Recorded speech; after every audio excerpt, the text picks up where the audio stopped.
Que às vezes a gente perde um pouco a noção, sabe, dos números que a gente está falando. Quando a gente fala dos números da pobreza, né? O Gessé falou, qual que é o limite da pobreza que você falou, Gessé? R$ 465 ao mês.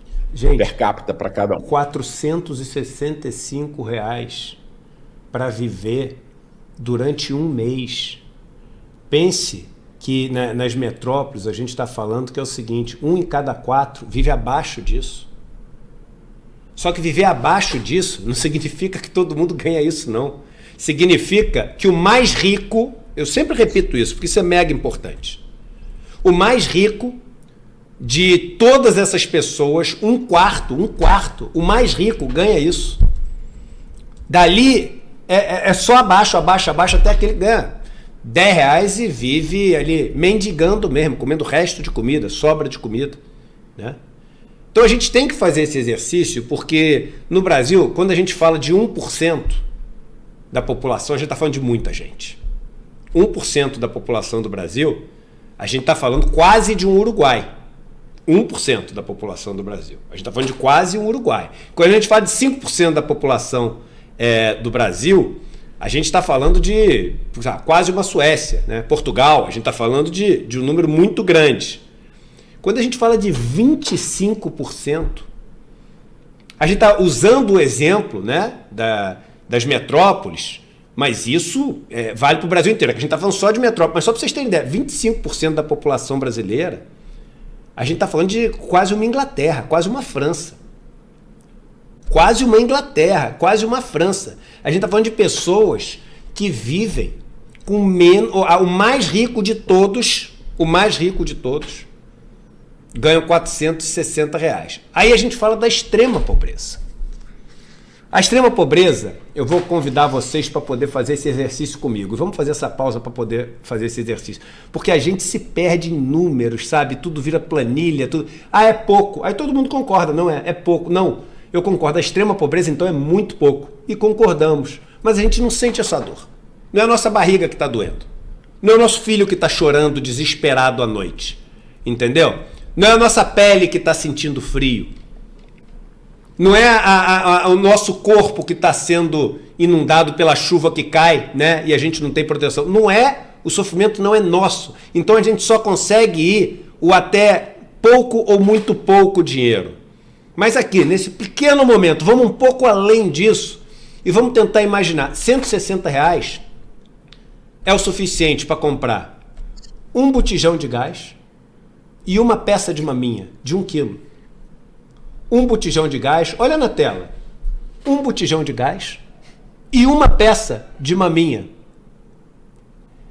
Veja que essa pessoa que ganha, vamos lembrar o seguinte, o mais rico dos de extrema pobreza, o mais rico ganha isso.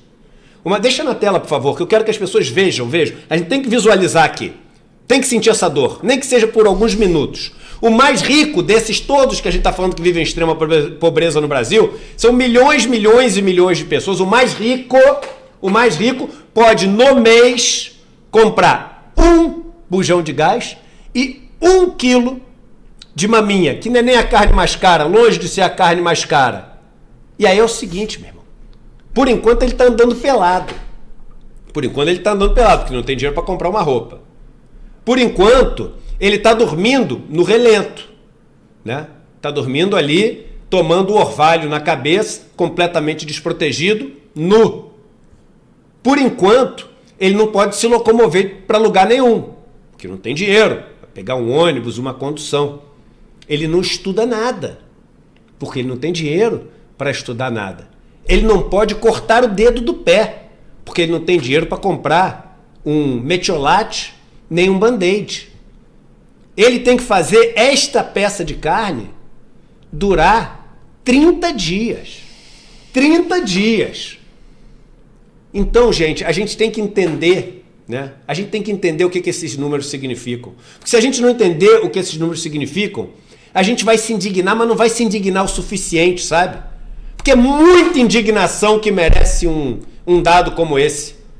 Saber que no Brasil, o número de pessoas que vivem na pobreza e extrema pobreza, o número de pessoas que vivem em insegurança alimentar ou em situação de fome aumentou tanto e é desse tamanho.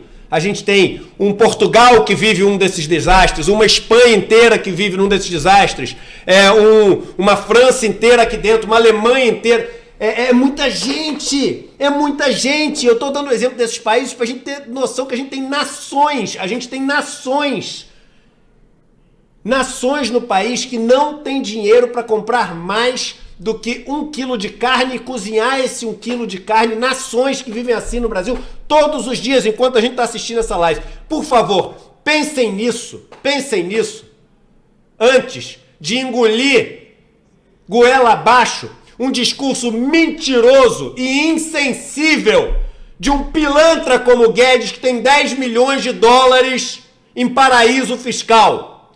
Enquanto a gente tem isso nesse nosso país, o Guedes tem 10 milhões de dólares, 50 milhões de reais, num lugar onde não paga imposto, num lugar onde não gera emprego nenhum no nosso país, num lugar onde ninguém sabe de onde esse dinheiro veio, onde é que esse dinheiro está aplicado. É esse mesmo país desse cara insensível que fala que programa social é pegar resto de comida de restaurante, que empregada doméstica não pode ir para Disney, que filho de porteiro não pode ir para faculdade. É esse mesmo país que a gente está falando de números agora, onde as pessoas têm dinheiro, o mais rico desse grupo de pessoas, o mais rico, para comprar um bujão de gás e cozinhar 1 quilo de carne, nu, vivendo ao relento, sem poder botar um band-aid e um metiolate numa ferida que ele tenha no corpo. É para se indignar muito. É para gerar muita revolta. É literalmente para querer uma revolução.